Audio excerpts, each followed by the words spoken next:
So it's been a while since we've uploaded. I've been watching Grand Blue Fantasy, waiting for the new reeling game to release. One Punch Man World is releasing tomorrow, and I've been too busy staring at Ganyu's new skin. And quite frankly, I'm mad at Honkai Star because this game has yet to give me speed boots with crit stats on the Quantum set. So this will be the last video until 2.0. Anyways, yo, what up, Toshi here. So, Aventurine is going to be the next upcoming defensive option character. Whether or not you look at him as a defensive option character, he is preservation. So therefore, he has to compete with other characters in the game that also want to do the same job, and that is keep the team relatively healthy, whether they give heals or they give shields or damage mitigation to the allies. Now, obviously, Aventurine is going to be best in slot with Topaz only because these two are affiliated with one another. Aventurine is the boss of Topaz right now because of, what happened recently in the story of Honkai Star Rail, right? So with that being said, he most likely has a follow-up attack in his kit in order to push up the action forward of Numbi to synergize very well with this character. Because the more characters you have in the team party to push up the action forward of Numbi means the more DPS Topaz is going to deal overall. Because remember, action forward and speed is everything in this game. The more turns you take, the more damage you do. But maybe you don't like the follow-up playstyle. Maybe you don't want to roll for Aventurine based on whether or not he's going to work with Topaz. And if that's you, then this will be the video for you. Now, I'm someone who has rolled for every single defensive option character in the game. I'm someone who has played with every single defensive option. I'm someone who has utilized every defensive option in their best teams. Luocha being one of those characters that has his best team, and that's with Daniel, a character that desperately needs skill points in order to deal as much damage as he can. Daniel takes more advantage of the skill points Luocha provides versus the energy and attack that Huohuo provides to the team. And that's because the rotations feel a lot more smooth. And in autoplay, which is pretty much most of Honkai Star Rail in a nutshell, you're going to have a much better time with these two characters versus using Huohuo with Dan Heng and Baby Tulunai. Whether or not you like Bailu, she's a very nice character to still use in Honkai Star Rail, and the reason why is because she synergizes very well with one of the best characters in the game, that's Bronya. Bronya has a cleanse for this character because this character doesn't have any cleanse in her kit, so therefore in the hyper carry teams, she feels really nice to use. And she has a revive in case your ally dies, particularly your DPS. So in some stages of Memories of Chaos, there's enemies that hit really hard, and Bailu is really good there because she gives a lot of damage mitigation, she gives a lot of overheal, and she gives a ton of healing and the revive baked into her kit as well. So therefore, she is one of the best characters you can bring in those scenarios, alongside characters like Xuan, not in the same team of course, but you see what I'm trying to say. Gepard is really good because in some teams, particularly dot teams, he feels really good to use. I've been using him alongside Kafka, Sampo, and Ruan Mei, and that team has felt really nice. He has a freeze in his kit, allowing the enemy to take more dot damage and delay their action, and then they'll take another dot tick whenever they take their turn. So there is the synergy that Gepard has in dot teams. But his shield is very nice because his shield acts as another HP bar for the team. But if you're fighting against a lot of enemies that have CC, as long as Gepard is being targeted, you won't really run into the issue of having to worry about enemies that CC you, right?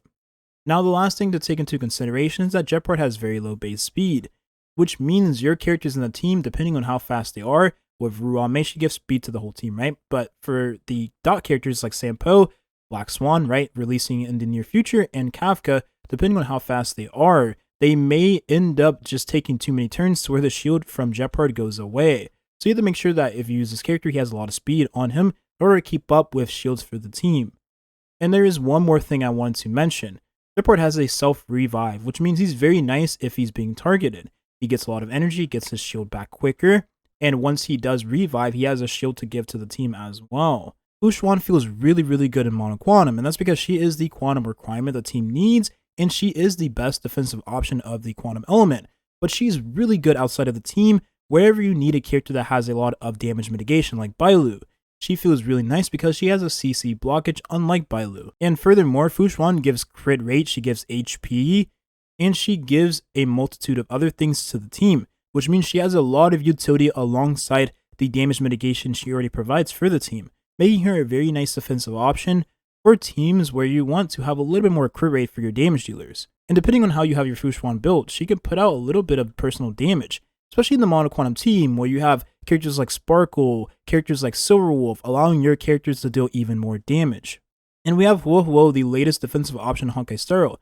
And if I'm being completely honest here, she's my favorite defensive option to use. She has a ton of healing, a ton of cleansing, and she has an attack and energy boost that she gives to the team with her ultimate, making her very good in teams where you want to squeeze out as much damage as you can for your hyper carry damage dealers, and as much energy as you can get to your characters that provide energy to the team, like Ting Yun, for instance. Those two characters feel really good together. Huohuo feels really good alongside Kafka and other dot characters. But what the truth is, with how strong the other defensive option characters in the Honkai story have been, you never really needed Huohuo in the first place.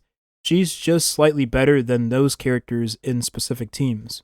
How could I forget Lynx, a 4-star we gotten for free in Honkai Star for completing Pure Fiction up to a certain stage. She's way better than Natasha, and she has a ton of cleansing on her ultimate, meaning you don't have to use her elemental skill or use a skill point from the character to cleanse or heal the allies. So therefore she becomes a skill point positive 4-star defensive option character.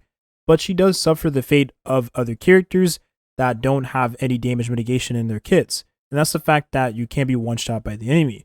But the cool thing about this character is that she is best in slot in teams with characters that are tanky, so Clara, Blade, and so on and so forth. Last but not least, Natasha. I've actually built this character from scratch recently, and I've been using her in the hardest contents the game has to offer, and she feels okay.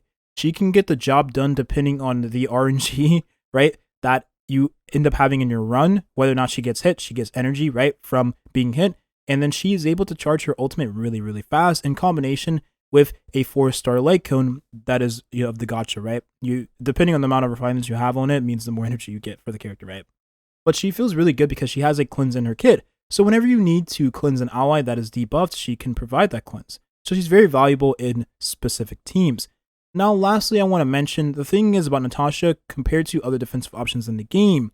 For this character, you have to give a ton of investment for her to keep up with those defensive characters. So that means you need to have a lot more resources put into a defensive option character, whereas you're taking away resources you can be putting into your other characters in the game, right? Your damage dealers and your harmony characters. So that's why she's not as appealing to use versus other characters. She is a 4-star after all. But the truth of the matter is, she can at least get the job done. But the problem I face with using Natasha in the hardest contests the game has to offer is, unlike Luocha, because these two characters feel pretty similar in how they function, she doesn't have an emergency heal. So with all the defensive options we have in Honkai Star Rail, and the fact that I rolled for every single one of them in this game, I can say for certain that I do regret rolling for some of them, because some I did not need and some I don't use anymore. Like Luocha, for instance, if I'm not using Daniel, I'm probably never really using the character. That's because he is outshined by other characters that provide more utility in those specific teams. And if I'm not using Mono Quantum, then I'm probably not using Xuan. Now, she is an amazing character, but there is some other characters that provide a lot of value outside of the specific teams, and more value than Xuan does provide for those teams.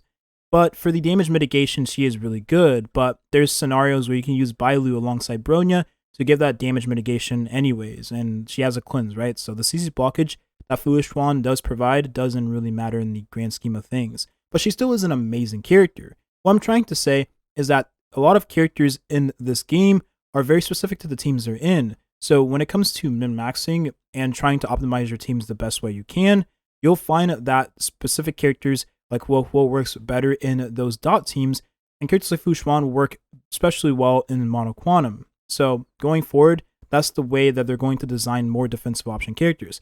So expect Aventurine to be best in slot in Topaz teams, but if you're looking to roll for Aventurine based on him being a defensive option, you probably should just roll for other characters in the game, or just use other characters that you may have on your account. Because after all, this is 150 pulls we're talking about that you could spend for other characters that will help boost your account in the long run, like Sparkle, Black Swan, and so on and so forth. There is one last thing to mention. In the teams with Topaz, I noticed that these teams lack a little bit of damage compared to other teams, like Hypercarry for instance, or other dual DPS teams. And I'm not saying Dr. Ratio and Topaz are not two good allies to use with one another. The truth is, depending on the amount of investment you have in your Topaz, Eidolon 1, and her 5-star light cone, you'll find these two to be very nice to use with one another. But if Aventurine is a character that has personal damage to add alongside the damage that other damage dealers deal in the team, he'll be really nice in this team. But aside from that, I don't see him being really good in other team comps where you're using your other defensive option characters, if that makes sense. So there you have it. I know this video was a little bit of a word salad. If you already have defensive options, just skip the character. Unless you are looking for a defensive character to use in Topaz's teams. But do keep in mind, right, that if you are just looking to use him as a defensive option, maybe you lack defensive option characters on your account, then you probably should just wait for other characters that are going to feel better outside of specific teams, right? Like Huohuo being really good in most teams, Luocha being nice overall, very versatile, and Xuan being nice outside of Mono Quantum too, right?